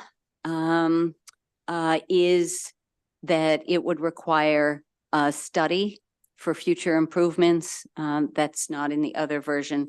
I have two amendments. If there is what we are calling sort of the domino effect. So I've warned her that I use her as the example. In District 16, when Senator Susan Lee was chosen by the governor to be our Secretary of State, it was a delegate who was chosen to succeed her, which created a vacant delegate seat. I think it's too complicated to have a special election mail-in for a Senate seat, and then because you can't anticipate whether there's going to be a vacant House seat, to do it all over again, I think is just too much. So instead of a domino, we are clear that there's one special election, and in the very rare case where that creates a vacancy, then one would be filled by the Central Committee. The second thing that is not addressed in the other version is fundraising. So again, and I'm just gonna use her as the example, but let's say, I'll just use this one as hypothetical. If there's a vacancy that's approaching during the legislative session, just like our colleagues who are running for Congress now, there should be an exemption that allows them to fundraise during session because they are facing the voters. And so we have an amendment that would allow them for 60 days before the special mail-in election to be able to fundraise, because otherwise they would be precluded and then would be disadvantaged. So in my view, SB 29, as presented with technical modifications, brings democracy and gives voters the maximum access to electing their legislators. Now, let me mention the bill that has passed this body, and it's a constitutional amendment that has passed this body. Senator Lamb mentioned it, and Delegate Linda Foley, the chairman's delegate, one of his delegates, is sponsoring it this year. There is no sponsor on the Senate side. And I have already put an amendment request in for the committee's consideration to amend Senate Bill 29 to look like the Foley bill, which says year 1, year 2, central committees nominate, governor appoints, and in year 2, the appointees are on the presidential election ballot. They would be running as an incumbent. They would be seeking ratification by the voters, and they would serve the balance of the term for whatever period that is. In year 3 and year 4, again, central committees would nominate, governor appoints, and there would be no voter weighing in until the 4th year election, when the appointee would either seek election or not. So that is the option, I think, that a lot of people like, that has passed this body unanimously. In my personal opinion, it's not as little d democratic. It doesn't get the voters engaged frequently enough or often enough, early enough. But it does move the needle. It's better than our current law, and it does allow some voter engagement in a 4-year term. I would suggest that bill should have some amendments so that, again, if there's a delegate running, and that there should be a fundraising exemption for them so that they can participate in the off years when they would otherwise not be necessarily raising money. So we can talk about that if that's the way the committee wants to go. And I think a study isn't a bad idea either to include that. So 2 totally different ideas, but bottom line is they both seek to address the issue of, our legislative body being increasingly populated by people who are being selected rather than elected. Happy to take any questions. Thank you, Mr. Chair. Okay, well, that's a good job of framing the two different alternative approaches here, and we're going to start with Senator Watson. Let me make sure I was tracking two different alternatives under the same bill, or you were talking two different bills? Same bill, the way I brought it in with some technical amendments versus totally gut the bill and amend it to look like a bill that we've passed before. So I get elected, get sworn in the first week of session, I decide to quit. Yeah. From that point to a new person being elected, what time frame are we talking about? So option A, which is my preference, there would be a mail-in ballot. There would be a vacancy that would be declared by the governor. The word would be put out. Candidates would have the opportunity to file, start campaigning, start raising money. The voters in District 23, who would be very sad that you would leave them, would get mail-in ballots for the primary and later for the general election, and they would be electing your successor. That's option A. That's those the are- current bill. Those are the things that'll take place. What time frame are we talking about? As soon as, so I think it's 55 day, it's as soon as the governor expedites, announces the vacancy, and then the governor has to give enough time, and the local boards of election have to get people to file, print the ballots, educate the voters. So you don't really know how long it'll take. We do have those numbers. I'm afraid I don't know that I anticipated. I mean, is it 2 months? Is it 3 months, 90 days? What are we talking about? And the reason I'm asking the question is because 45 days. As 45 soon as days. possible is what's in the bill, and 45 days is often what's anticipated. Thank you, League of Women Voters. So it happens pretty quickly. And similarly, our central committees have to announce the vacancies. They convene the meeting. People have to campaign and file and all that. Then they have a public session. I guess I'm committees- challenging the 45 days. I don't see that giving the community nearly enough time to make an informed decision. And I don't think it really hits your purpose of electing versus selecting. You know, when you look at the current process, you have all kinds of civic organizations and municipalities that weigh in and want to conduct forums and interviews and get information on these individuals. 45 days isn't nearly enough. And it's certainly not enough to raise any substantial amount of money to do those things. I just don't see how that can fit into a time frame to satisfy your objective of giving the citizens an opportunity to really weigh in and make an informed decision. So thank you to PERG, Emily Scar. The date set for the special election under this paragraph shall allow at least 45 days between the date a local board makes an, so we've got to have time to get the ballots to our overseas people. We've got to, so there would be, so it's interesting that you came up with it on the contrary, on the flip side of what I expected, which is, oh my gosh, it takes so long to let the voters have all the information, to let, the candidates file, raise the money, start contacting voters. There are people who are concerned it takes too long, whereas educating a Democratic or Republican Central Committee, which might be 20 people, is much more. Have the boards of election weighed in on being able to fit that timeline? So the timeline would be done in collaboration with the local boards of election, but it's as soon as possible. And again, the governor has to declare the vacancy, and then the process goes from there. And as I asked Senator Lamb, is there a sense of how much this will cost them via jurisdictions? It is, so in the fiscal note, as you might have already seen, they're talking about $150,000, which is, to me, not so much when we're talking about paying for democracy. Well, I like the way you frame that. But for Prince George's County, who really has to bend over backwards to cover the blueprint, Yes. in any given year, we can lose 2 to 3 folks. We had, Senator Melanie Griffith Yes. replaced. We had, Nick Charles take that place. We lost Treasurer Derek Davis. We had Karen Tolles take that place. We had Ken Roberson just come on board. And that's within a very, very short amount of time. So let me just suggest I just want to reiterate, when Senator Griffith left and Nick Charles, let's say this was in effect. Yes. Nick Charles would run in a special election, but Ken Roberson would not, there would be no domino.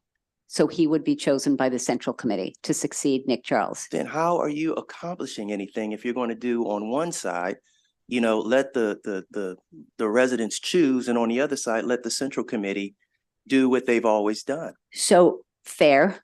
I think we're talking about half a loaf is better than no loaf. I think we're talking about trying to increase democracy without it being unreasonable. For it to, using the example of District 25, Senator Griffith resigns her seat in the middle of a term. So let's say the Senate Bill 29 is in effect.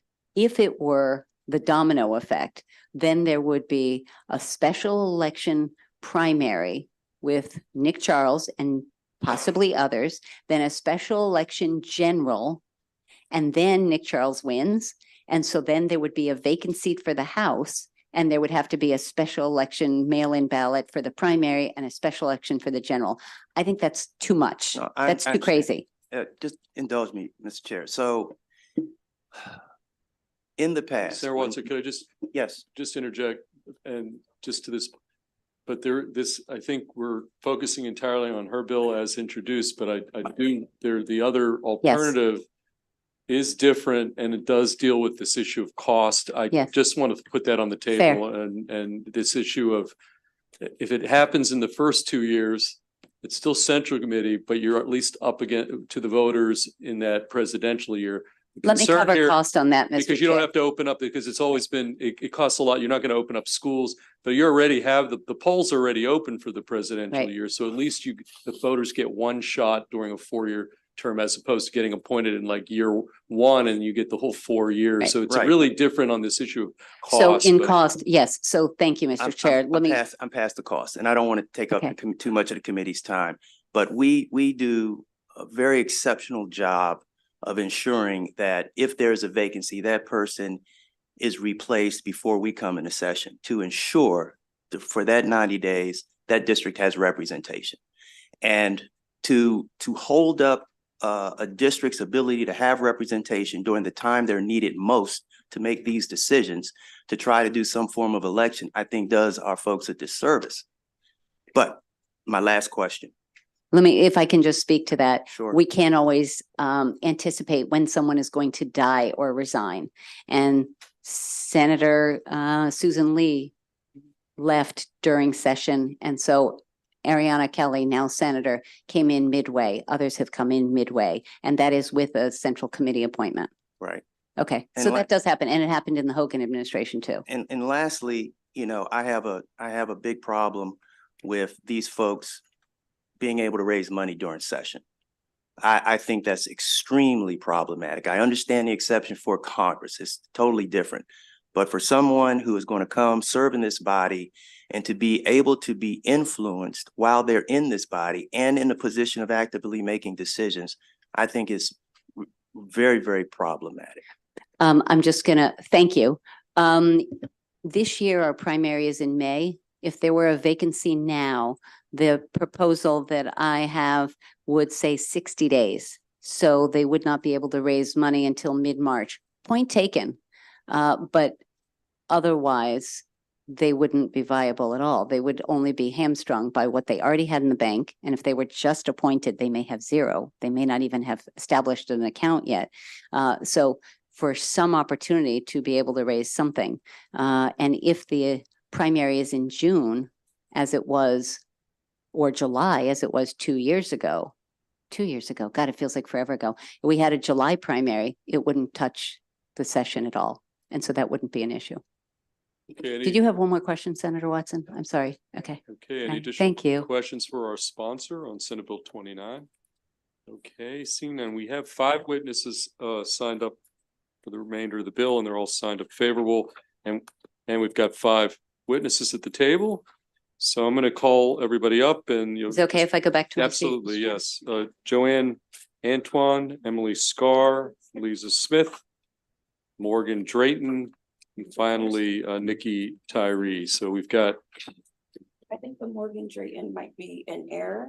because we're both with Common Cause. Okay, well, why don't you both, just, yeah, go up to the table She's not here. and, everybody will get there. Each get 2 minutes. And I do want to, Sarah Kagan did a good job, but again, the House bill is the version that has actually passed this committee, which just simply says that if the vacancy happens in the first 2 years, still Central Committee. The only change is that instead of waiting 4 years to be on a ballot, you're actually going to be on the ballot in that midterm presidential. That's really what the House bill is, which is, obviously different than what Senator Kagan just described. So that all said, we're going to start. Why don't we start with you, Ms. Smith, and then we'll go down the line and get everybody in here. And each of you is going to have 2 minutes. So Ms. Smith, why don't you start? Okay, name is Lisa Smith. I'm a member of the Montgomery County Central Committee, District 14. Got to read this statement. I am testifying in my personal capacity as a Maryland resident and that my opinion do not reflect those of any group to which I may belong or on whose behalf I have testified before any General Assembly committee. That being said, I support this bill for several reasons. I'm going to share a personal story and I'm going to make it quick because I only have a minute and 26 seconds. 2 years ago, actually 2 years ago this month, I decided that I was going to run for the MCDCC because I found out from a council member that it's not when there's an opening, when there's a vacancy, it's the Central Committee that select that person, excuse me. And so I reached out to my dad and I talked to him about my decision and I told him my platform, and my platform was on voter reform, but also reforming the Central Committee and the appointment process. Now, he wasn't surprised that we have all of these different rules to stop people from voting. He felt that it was still in the vote. And he shared his experience with me. Here's a man who was a sharecropper the most of his life, and he valued casting a vote. Voting was so important to him. He treated it like it was part of his right to live. So when I turned 18, I had to register, and I had to register Democrat. I didn't have a choice in that. But he said to me, don't let someone steal your vote and fight for it with all your might. And because he believed that people should have the right to vote. He was surprised because he lived in Virginia, where Virginia has the right to vote if there's a vacancy. This is not a big deal for people in Virginia. And there I go. Who wants to go next? We're gonna want to volunteer. Okay. So good afternoon, Chair Feldman, Vice Chair Kagan, and members of the committee. For the record, my name is Joanne Antoine, Executive Director of Common Cause Maryland, testifying in support of Senate Bill 29. Common Cause Maryland has been working on this issue for well over a decade, if not longer. I've been here for 7 years, and in all of my engagement with members of the public, once I've explained to them what a Central Committee is, what the process is when there's a vacancy here in the legislature, they all agree that it needs to change, right? All of them. And we actually worked with Maryland PIRG on a poll that found that 85% of Marylanders actually do support, having special elections in order to fill those vacancies. Only a small 13% agreed to keeping the Central Committees in the process. And I think the bill before us does a good job of, combining both. Now, I do want to say for the record, if it were up to Common Cause, we'd be removing the Central Committee from the process altogether. But I think when we meet leaders like Liza, right, who is passionate about the right to vote and, who we know is spending a great amount of time also working to turn out voters and educating voters, I think we are willing to support the bill because we want to see some progress made in the process. I did also want to note that the compromise bill that we've worked on on prior to this, it actually does propose 45 days. I think the time period there is also 45 days, similar to what's in the bill. The State Board of Elections, to my understanding on the compromise, was completely okay with it. They never expressed any concern. I don't believe Mayo, Maryland Association of Election Officials, did either. So, you know, the Senate has passed it unanimously.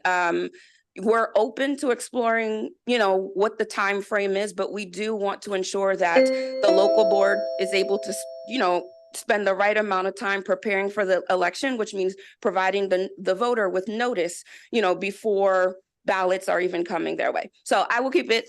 Oh, my time is up. So I urge a favorable report, and I hope that the Senate will work with the House to find, again, some combination of a bill that we can pass finally this session. Thank you. Emily? Scar? My name is Emily Scar. I'm the director of Maryland PERG here in support of SB 29. Thank you to all of you who have supported this in the past. Like Common Cause, I feel like we've been here many years to support special elections, and we think that it's been smart to make compromises and hear you hash out some of the nitty-gritty details on how to make this work. We'd be joining 28 other states who've figured out a way to hold special elections, and I'm confident we can figure it out. The two big issues we've heard as reasons not to pursue special elections are cost, would be the first. I would simply say it's the cost of having a democracy, is people get a vote for who represents them. It's the fundamental thing. And if we're not spending money to ensure that, right, what are we doing?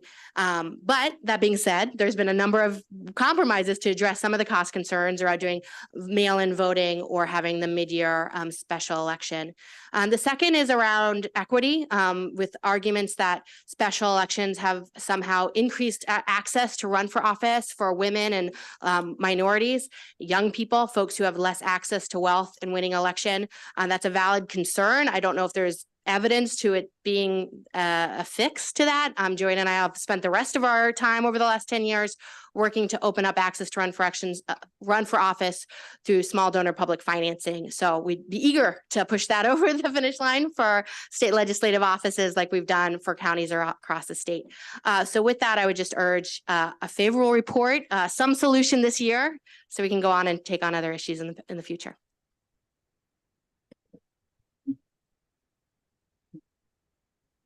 Thank you, Chair Feldman and Vice Chair Kagan.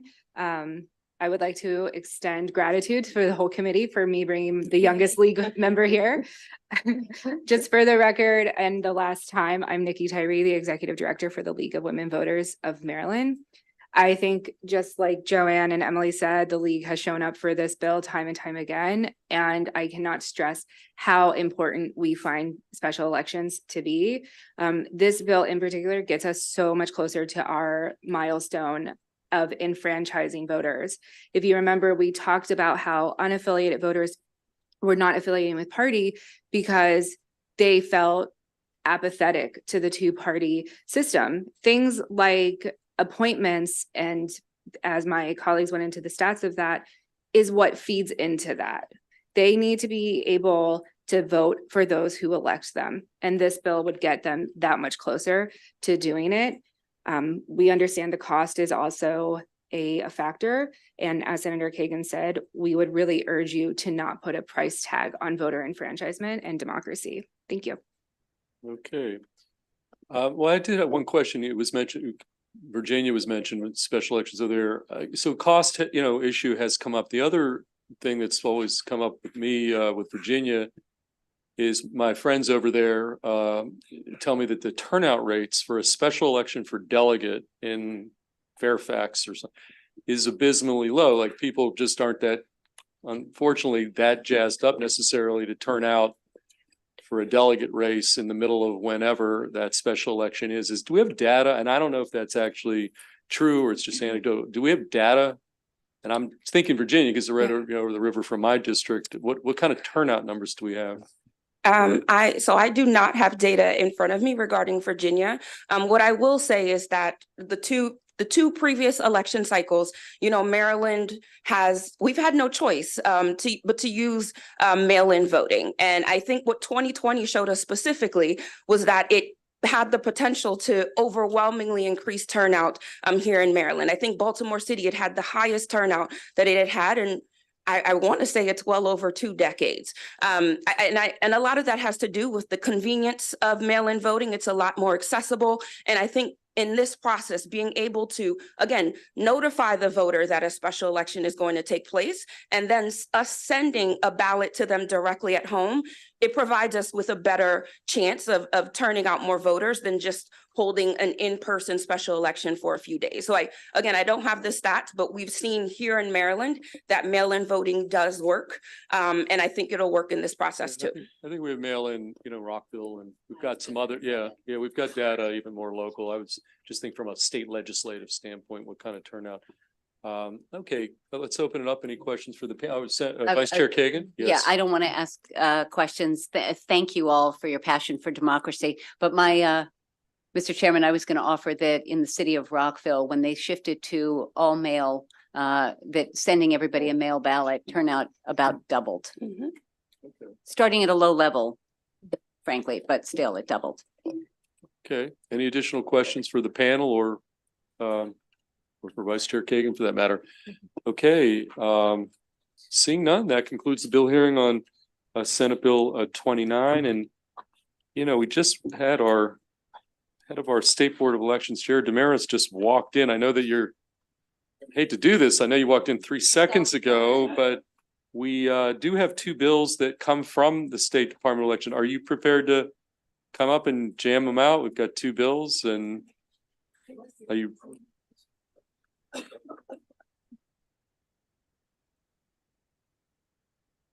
Okay, we've got 2 bills, 271 and 291. Do you have a preference as to which of the 2? Probably like 271, I think is Okay. the first one. That's the departmental one. Correct. So this is you're the only witness on this bill, Yes. and we're on Senate Bill 271. And Mr. Demarinis, you can take the time you need to explain this one. Sure. Thank you. Thank you, Chair. And thank you for accommodating me. I just had to do a little double billing on the House side a little bit here. So thank you. And thank you for introducing my departmental bill as well. Jared Demarinis, State Administrator of Elections, for the record. So this bill here does 3 things. One, it alters the reporting criteria for reports issued by the clerks of the circuit and district courts. It allows, second, it allows the use of public buildings for an early vote center. And then finally, it permits chairs of the central committee to seek election to that central committee. The state board has supported this legislation here. And it is, so the first one here is the reports on the individuals that we receive. Currently, the state board receives a report of individuals who are convicted of a felony from the clerks. This code, however, was last updated in 2007, but voter ineligibility standards were updated in 2016, and now based upon the General Assembly, which excludes people for those currently serving imprisonment while for a conviction. So that is, we're now getting a report that is over-inclusive and would, if we initiate, would disenfranchise numerous voters off of our rolls. So this bill, this part here clarifies the role to mirror what exactly is voter ineligibility. So right now, if we get the felony rolls, it is a report that we cannot use. And if we did use it, would be over-inclusive and again, would disenfranchise voters. So this modification would be beneficial for our list maintenance and would be in line with the current practice that the General Assembly wants, which is just individuals that are currently incarcerated not being able to vote. The use of public buildings is mandated for election day for polling places. So this proposed change just brings the same provisions to early voting centers. The provision allowing public use of public buildings on election day was enacted over 20 years ago. So this just gives the local boards the ability then to use more community centers free of charge, with greater accessibilities because these government or public buildings already have ADA, and parking requirements there. So this is just, making another, I would say, expanding our options on getting more early voting centers without necessarily overburdening costs upon the locals. This also has the support of Mayo as well on that. And then finally, the change is a campaign finance change. It's just changing the term from treasurer to responsible officer for allowing central committee chairs basically to seek re-election for their chairs, for their position. So currently, if you exercise general overall responsibility of another committee, you cannot be a candidate. You can, so chairs of a central committee have that overall general responsibility exercising over the central committee. When they seek their own re-election, they're technically a candidate on the ballot. So they would have to then either resign or something. So it's just a weird technical little glitch here that we make it so that if they're seeking re-election to their own position, which is chair or just as a go as a central committee, they're not going to use the central committee as a means to subvert or circumvent contribution limits. This is just them seeking re-election. The General Assembly had already opened it up for treasurers. This is just, it was just to make sure that now chairs are also included at the time of it. That is the overall, I would say, portions of the bill, and I welcome any questions. Thank you. Look for a favorable vote. Thank you, Mr. Demarinis. It also, I just looked up, this is your very first bill as the state administrator of Yes, the it is. Maryland State Board of Elections. Colleagues, you may remember that he was unanimously selected last June. And so this is his first session in this new role, and we congratulate you and look forward to continuing to work with you Yes. in leadership towards great elections. So that's the platitude part. Thank you. I have a question. Sure. I just want to flag for you, as I'm sure you know, the Maryland Judicial Conference came out against this bill, or at least the portion of it that deals with them. And just to read one sentence, it says this bill is unworkable for the judiciary. And I wonder, no one has signed up to speak against it, but we do have access to the testimony. Is there anything you want to speak to specifically about the judiciary's concerns? So yes, I mean, at one point here, what we get from the judiciary currently is just not workable on our end, because we're getting a report that is just over-inclusive. So they know when they put a person incarcerated, right? That's the disqualifying event. So at least if we know when a person walks into the prison or to the jail for incarceration on a felony, we can then use that and then do list maintenance with it. It's right now we get a list that we can't do any list maintenance on, or we can't understand it. So I think that there is some sort of compromise here to work this out. But them saying that it's completely unworkable, they have a list of all the felonies. We just want to know who's a felony and then is then incarcerated. Speak for the committee, but perhaps if you talk to the judiciary and have something that you'd like to share with us, a compromise amendment that would make you both Sure. happier, I think the committee would like to consider it. Colleagues, are there any questions for Mr. Demarinis? He is the only witness on this departmental good. bill. Seeing none, that completes the hearing on Senate Bill, I need my glasses again, 271. The next bill and the final one on elections, the final one for the day. No, there's one more. Senate Bill 291, Yes. persons doing public business, Mr. Demarinis. Yes, thank you. Thank you again, Jared Demarinis, State Administrator of Elections. So yes, Senate Bill 291. Thank you, Chair, again for introducing a departmental bill here. The State Board of Elections supports this legislation. This does four key bills here. It consolidates the reporting for persons doing public business. It mandates the filing deadline for registration and initial contribution disclosure statements. 3, it requires a person doing public business to certify to the Board of Public Works that they're in compliance with the disclosure requirements of Title 14. And 4, It allows for the imposition of late fees on registration statements and civil penalties for failing to maintain a current beneficial ownership on that registration statement. I just want to back up a little bit here of what it means for a person doing public business. That means a business that has a government contract of $200,000 or more with a single government entity. That business then has to file semi-annually a contribution disclosure statement detailing their officers, directors, their political contributions in the last 6 months. The reports are due May and in November. So this is something that we do right now, and it's on electronically being filed. The Secretary of State's office, for the same, they get for businesses that have government contracts, the beneficial owners of those individuals or those individual businesses there.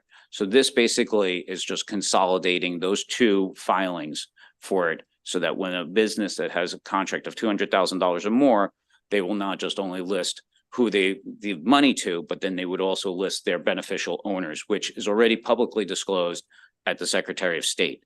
But theirs is not electronic, and it's not as, I would say, timely for everything else. So this would be, I would say, a good public disclosure bill and a good government bill, because then the contributions that these businesses actually give, you will now know who's actually the owners behind, making these decisions as well. And then we have the portion about it being with when registration is due and when the initial report is due. So the bill now clearly defines that registration is to occur after the 15 days after the award of a contract. And then the initial report then is 15 days after after their registration. So they have a good 30 days to file that initial contribution disclosure statement. This provides clear guidance to the business entity and allows them enough time to gather and just their required information and contributions. To ensure compliance on this so that there's two parts. One is this requirement that contracts that have to go in front of the Board of Public Works, because this is where the $200,000 threshold is, that they have to now certify to the Board of Public Works that they have disclosed all their political contributions. So this will bring a level of compliance to them, because now the Board of Public Works will be aware of whether or not that they have certified to the statement. And then second, it allows for late fees on registration statements, because we have clearly defined that they have 15 days after the award of the contract to file said statement. And if they fail to maintain a current beneficial ownership roster on this and they never update it, we can, make sure that they are updating it, because there will be civil penalties that can be assessed then against the businesses for not updating their files correctly. With that, I look for a favorable ruling. Thank you, Mr. Demarinis. Why don't we hear from Mr. Laurie, who is well known in this body, and then we can take questions of both of you, if that's all right.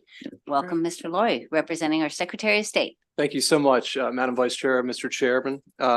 Here in support, it's a joint departmental Senate Bill 291. Mr. Demarinis explained it better than I could have. Let me just give you a little background. This was upon our request. We have a very antiquated system. It's all manual data entry. It doesn't really make much sense. I think our program existed and then they had theirs. The last administration tried to blend them together somewhat with the 200,000 threshold, but they still didn't have them matched with the same agency processing them. And our threshold is in the aggregate. Their threshold is a single contract. It's the Board of Public Works threshold. It makes a lot of sense. They have a more modern IT system. It's saving the taxpayer money, because we would have requested a new system anyway. Doesn't make sense for us to hold this because they're the prime user of this information. And I will just note, because I know it can't be mentioned in the fiscal notes, there is a Senate bill that went to B&T addressing our statute. We didn't have a position on that bill. It's Senate Bill 363. We just wouldn't want that bill to move and this bill to move, because that provision is repealed by this legislation. So I just wanted to identify that. I don't know if the State Board of Elections had a position on the other bill, but we do not. Okay, We don't. thank you, Mr. Laurie. Colleagues, are there questions for either Mr. Demarinis or Mr. Laurie? Seeing none, I think you guys are off the hook. Good. That completes the hearing on Senate Bill 291. Thank you Thank you. both. Okay, guys, so what we're gonna do next, we have a briefing on PFAS. We're gonna have to break for 5 minutes for that. And there is one additional bill from Senator Washington that's sort of a separate bill that involves signing and some other things that we had to coordinate with